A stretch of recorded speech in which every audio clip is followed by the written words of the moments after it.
Okay, so like I said in the last one, I'm calling on all my masters to help me out with this. All right, tonight we are making some Dhal Puri. Now, fair warning, this is gonna be one of the most extra episode that we're doing. There's a lot of things that's going into this particular dish, and I need the help of the masters, especially when it comes to the Dhal Puri. This is very tough. It's been one of the most challenging things for me to make. So if you would be so kind as to let me know in the comments below how I can improve, that will be much obliged. This is Key out here with Key Flavors, and I'd like to welcome you to this very special episode of Masters in the Making.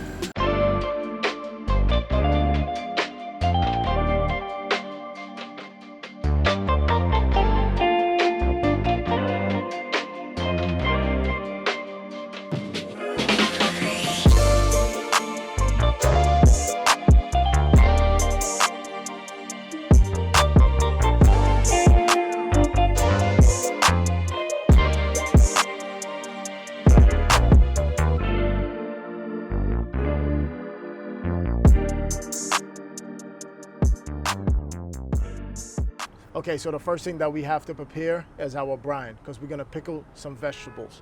Now, I got some cucumbers from the garden.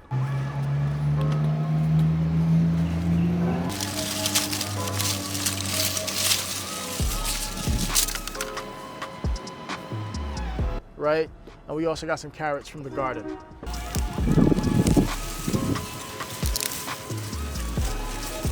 Okay, so first we have our brine.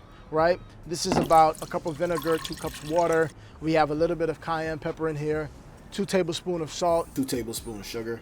And this is our brine. This is what we're gonna use to pickle our vegetables. Now, I'm just gonna cover this down so that it gets a little hot faster. And then we're gonna use the mandolin to get our vegetables ready, all right? So, and the reason that we wanna do this longer is because the more time the vegetables has to sit in that liquid, the more it'll absorb it, and the more we'll get that pickle bright flavor. So that's our carrots, they're gonna go in here. And then we have our cucumbers. Now, you'll hear horror stories about mandolins a lot. This is a very challenging piece of equipment to use. So you just have to be very, very careful, or else you could really damage yourself, all right? So the way I like to do it is that I just keep my hands straight and then I slide down like that. For me, that is the safest way to operate the mandolin. And then when you feel like you're getting to the end, you gotta know when to stop with this. So we're just gonna go in here.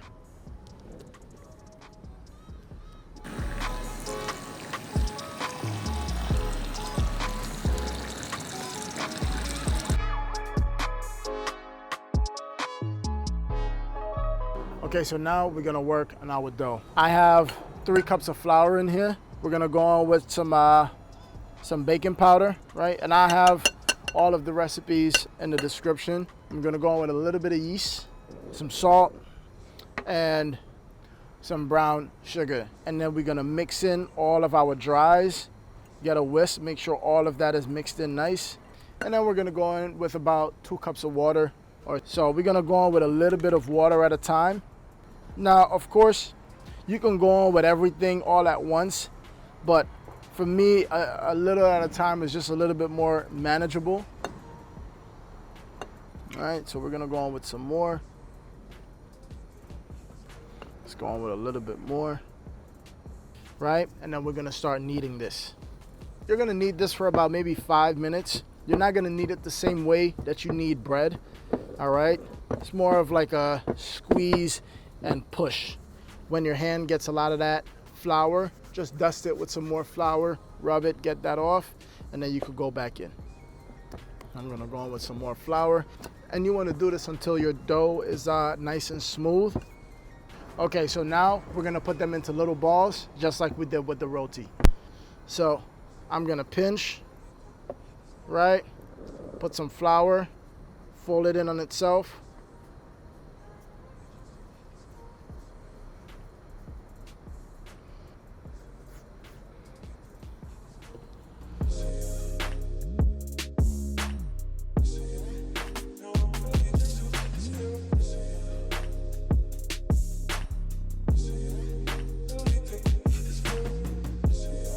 If you guys remember from 2 episodes ago, we scored a duck breast and we put it in the fridge, all right? Now we're gonna make the glaze that's gonna go on top of that. I have some organic African honey. This is fire. You guys are gonna see this again in this series. And then we're just gonna go with some balsamic vinegar. This is a match, all right? And now we're just gonna stir this in. I'm gonna give this a taste. That's very good. I'm getting both parts equally.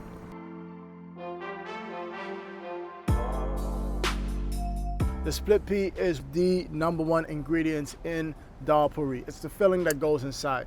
So when you think of Dhal Puri, you want to think of roti with the split pea filling inside.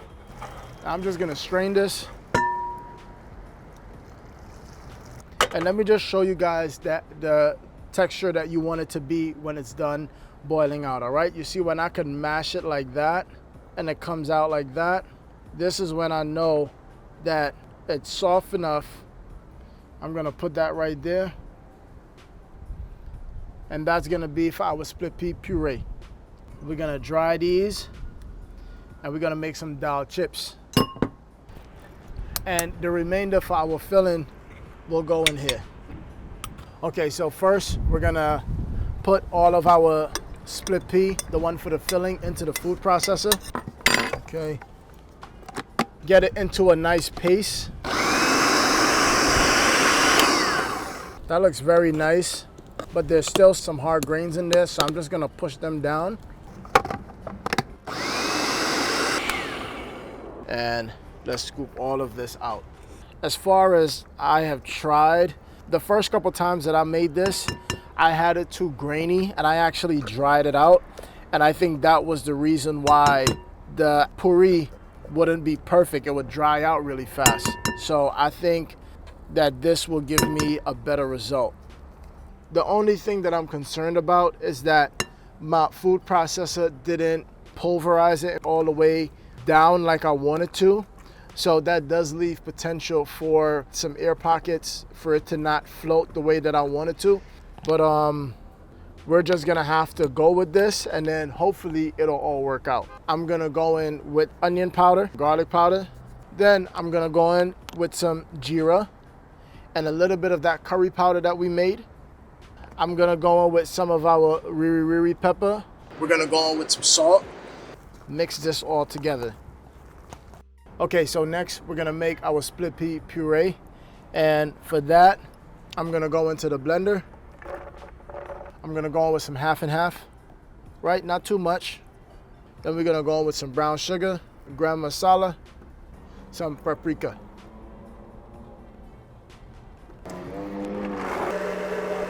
Let's give that a taste.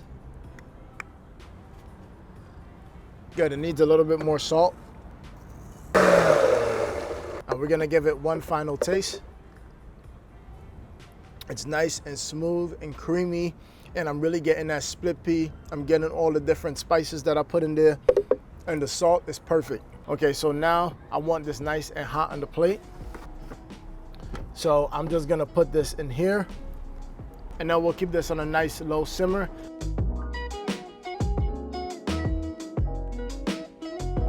Okay, so now we're gonna stuff our dough. You can definitely use like a rolling pin to kind of roll these out, but I kind of like to use my hands, and you pull and go around in a circle. First, we'll just brush some oil on here, and then we'll put a nice scoop in the middle, and it's important not to overstuff it. And then you're just gonna fold it in on itself. I like to just give it a nice little twist to close. A little bit of flour on top, and then I'll put it over here.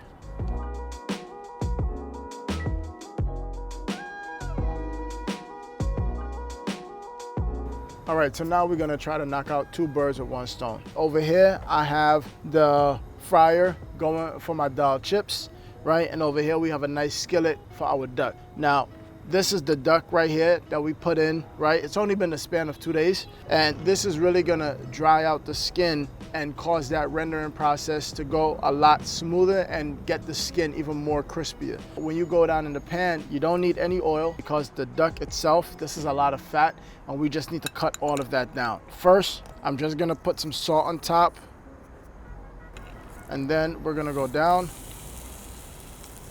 And now we're gonna go in with some Larry's and some Italian seasoning. You don't want this on very high heat because then it'll just burn the skin. So you want it on a nice medium to low heat so that it can render nice and evenly and get a nice crust on it.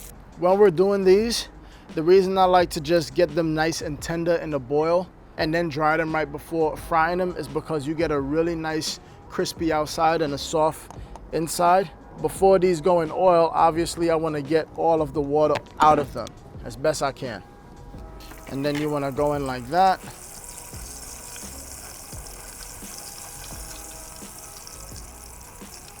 This is how I like to fry them, just so that they're a little bit more manageable, a little bit at a time. All right, so when these get nice and golden brown,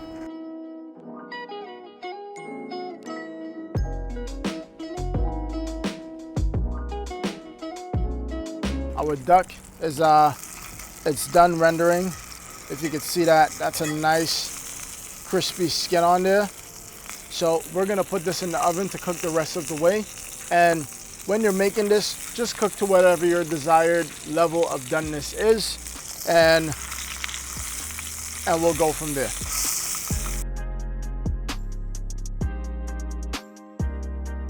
All my masters, I hope you're watching very carefully, all right?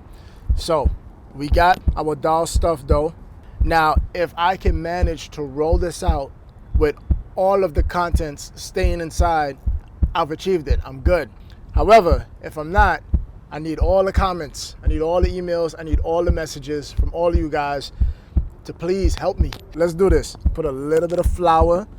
All right, my tower is nice and hot and ready to go. All right, so let's roll up. You see? There we go. That's it. I really thought that I had it this time, but I need help. We're still gonna make this because I know the flavor is still there, but I cannot claim this as real Guyanese Dhal Puri. I'm gonna oil my pan, and then we're gonna go down. I'm gonna brush the top with oil. Let's give it a flip, see how we at. I'm gonna put a little bit of oil down on this side as well. Unlike the roti, we don't need to clap this. So I'm just gonna put down some paper towels, and then that's that. Okay, so I'm still gonna make all of these, and we're still gonna plate this, all right? Because we press forward under all circumstances. I'm gonna try one more, and maybe that was just a one-off, maybe, who knows, we'll see. It is not a one-off, it's all of them. They're all like this.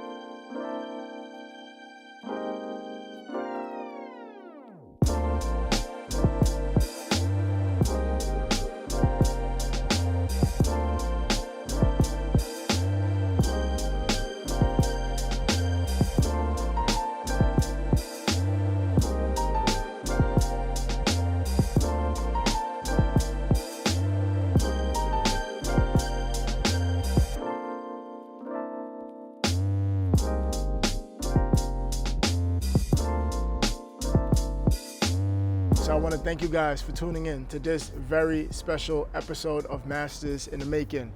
Now, the reason I call this show Masters in the Making is for exactly what you guys saw happen tonight. There's so much that we have to learn in order to get to that level of mastery, and we could only do so with the help of those who have came before us. All right, so if you guys liked everything you just saw, make sure you hit that like button, subscribe to the channel. Also, ring that notification bell so you guys can be updated every time a new episode drops. And I want to say thank you to my Guyanese Indians out there who helped inspire this dish. All right, you guys have been a big, huge part of my childhood and the way that I see food, and nothing but love. All right, so with that being said, to God be the glory. Until next time, stay blessed, and I'll catch you guys in the next one.